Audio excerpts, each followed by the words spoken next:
Hey guys, LevelCap here. Today I've got some Airsoft gameplay, but first we're going to be taking a look at my sidearm. A lot of you guys have been like, LevelCap, you need to get a sidearm. And here we are looking at my KWA 1911 Mark II Professional Training Pistol.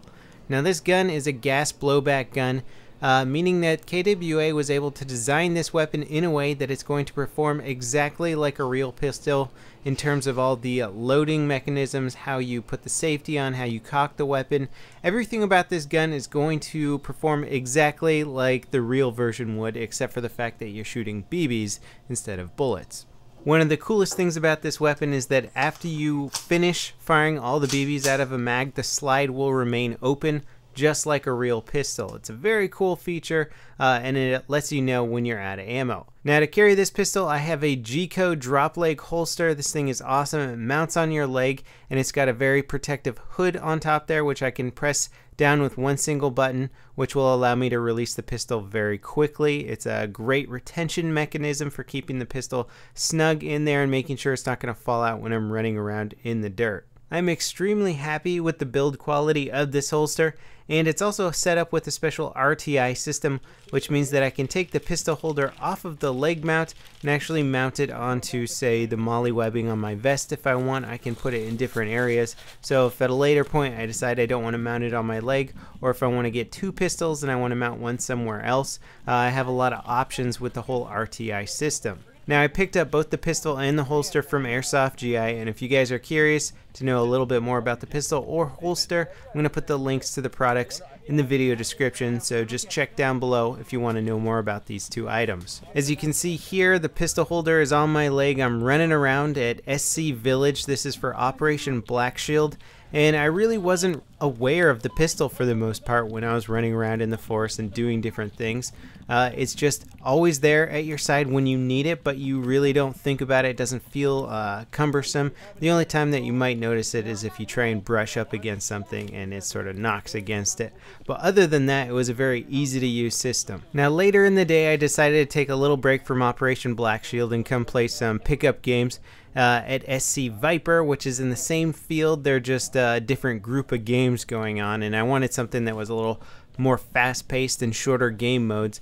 And Camilo, one of the referees at SC Viper, basically recognized me. He was one of the first guys in my first Airsoft video where I shot the ref in the neck 5 times by accident. That was Camilo, and he was kind enough to set up a custom little game mode for me. Alright guys, as you know, this is LevelCap. He's a team leader, he's a squad leader. He's gonna pick his team. Team of, what would you like, 3, 4, including you? Sure. 4 total? Okay, yeah, let's do 4. Alright, he's gonna pick 3 members. That's his squad. The rest of you guys are gonna be Somalians trying to kill his squad. You guys get 1 respawn, they get 2 respawns. Okay, man, I'm taking the kids with me. Taking the kids, let's go. Alright, what kids? Which ones? These, I already got them, these 3 right right guys, here. stand off the side over there, stand off the side over there. Small targets, they're gonna be hard to hit. Just letting you guys know. Alright guys, group around top. So the essence of this game mode boiled down to basically a defensive game mode where our small squad was versus the entire team of guys at SC Viper, and we were defending the palace down at one end. I sort of divided up the guys and told them to defend certain areas of it, and we got I think a total of 2 respawns. So this is me. I'm on the right flank, trying to hold the right flank. I'm pushed up a little bit in front of the palace to try and take out some guys before they actually get to us. Now my weapon of choice here is the G&G AKM, and it's got a miracle barrel installed in it courtesy of Airsoft GI, and this thing is incredibly accurate. Now I'm going to be laying down some pretty heavy suppressing fire at distance just to make sure that the enemy doesn't think they could just waltz right on in here.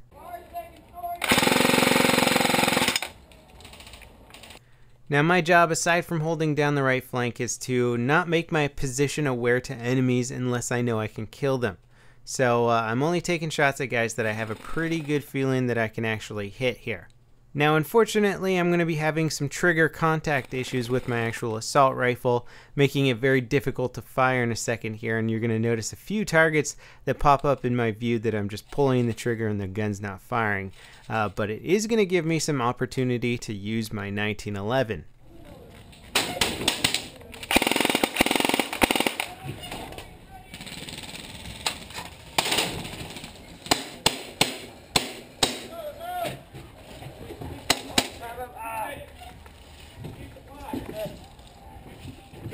Oh, alright, got me. Now, even though a third guy comes up and manages to surrender me before I'm able to get a shot off, did feel pretty cool basically christening my 1911, getting my first 2 kills with it. Really looking forward to just carrying this pistol around with me everywhere and using it whenever I get an opportunity. So our forward positions have fallen. We've been pushed back into the palace. My teammates are setting up a defensive perimeter.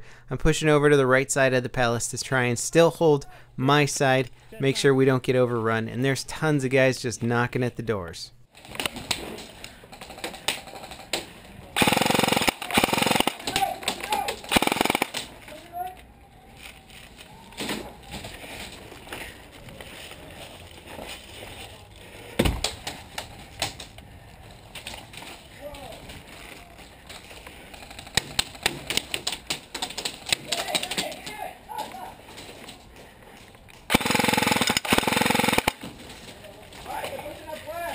Yeah.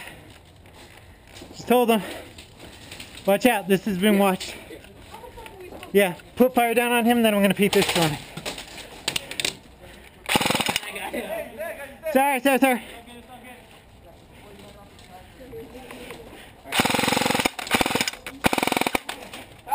He's under the van. Shoot under the blue van. I saw him. I think Alright, go back, respawn. Hey, there's 2 on the left side far by the... Now eventually our defense begins to fail. The enemy's able to push up and I get taken out here at the end. The surrender through a weird angle on a window there. And then they just push in and it's pretty much GG for us.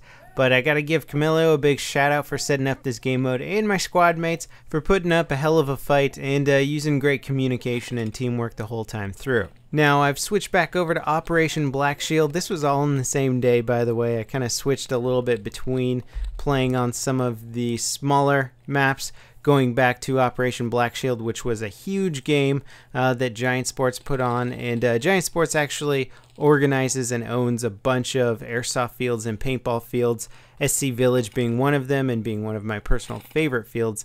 Anyway, there's hundreds of people in this game. There were commanders, there were missions that changed periodically. Different objectives became more important and worth more points, and that's how they determined the winners of each team. The more objectives that each team completed, you would get more points. And here I am trying to push up to a city, and it does require some laying in the dirt. You know, I'm taking fire, I'm seeing BBs whiz over my head, and I basically got to put my head in the dirt at some points. Now, one of the reasons why I didn't play in Operation Black Shield the whole day is because the humidity that day was absolutely crazy.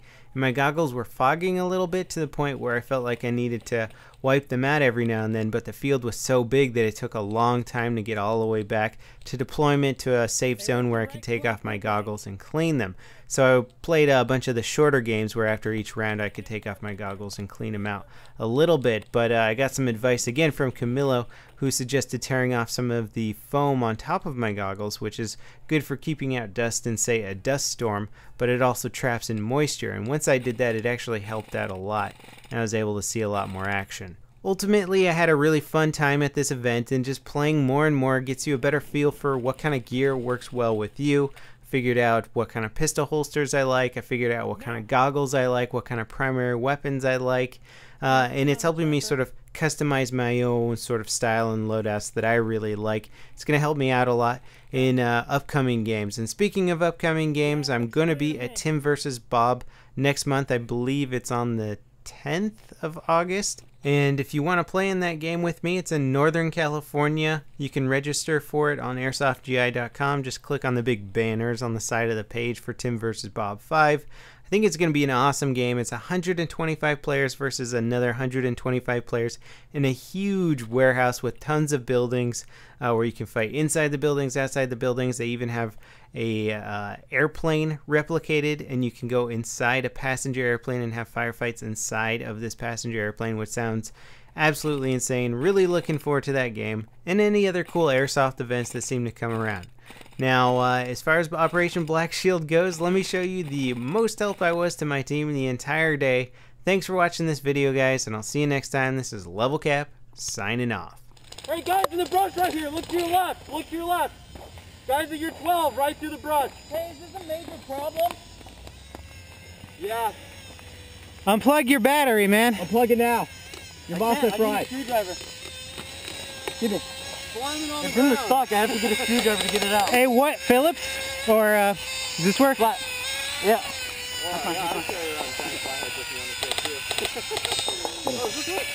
Yeah. Oh, this comes from. Hey, guys at the brush, same again. Right through your left right here. You're out right now. I know. Straight through the Thank brush, you. you see him? No problem. God damn it, Tom. I know. I'm gonna go.